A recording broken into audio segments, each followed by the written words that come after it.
En juillet 2000, Shabba-Doo vient faire un workshop à Dans la rue la danse. Hip Hop Move en a profité pour vous faire un portrait en quelques lignes.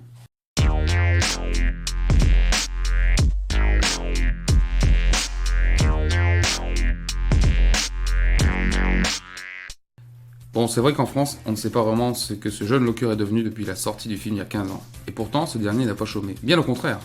Mais avant tout, un bref retour en arrière s'impose. Du temps où Shabba-Doo, jeune danseur talentueux, mais inconnu sur la scène internationale, s'appelait encore Sir Lance Locke. 1968, Chicago.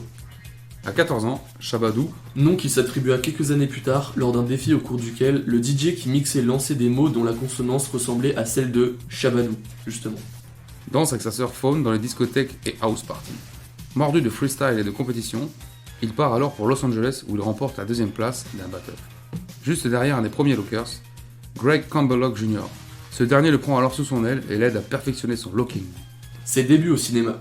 Quelques années plus tard, Shabba-Doo est présenté pour un rôle au cinéma dans le film Body Rock, produit par New World Pictures.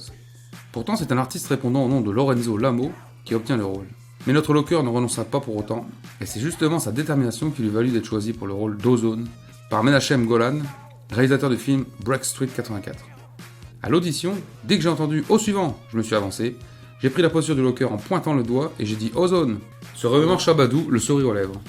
Les personnes qui auditionnaient ont été surpris par la conviction dans ma voix et ont apprécié mon style. J'ai tout de suite décroché le rôle. Ils n'ont même pas eu à me relooker. Le style d'Ozone était le mien.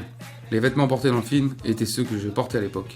Le succès remporté par le film a permis à Shabba-Doo d'obtenir une reconnaissance internationale. Beaucoup de jeunes danseurs de rue commencèrent à s'identifier à ce jeune locker, déterminé et perfectionniste, porté à l'écran. Oui, mais après. Shabba-Doo a été tour à tour chorégraphe pour la tournée mondiale Who's That Girls de Madonna, Rien que ça. chorégraphe pour une série américaine, Got Down at the Million Armadillo. ou encore pour des clips de Chaka Khan, Norman Kamali et les Fats Boys. Naturellement, il a lui-même créé ses propres shows qu'il a présentés dans le monde. Un détour par l'université. Shabba-Doo intégra en effet The American Film Institute de Los Angeles. École très prestigieuse puisqu'elle ne compte chaque année que 35 étudiants du monde entier.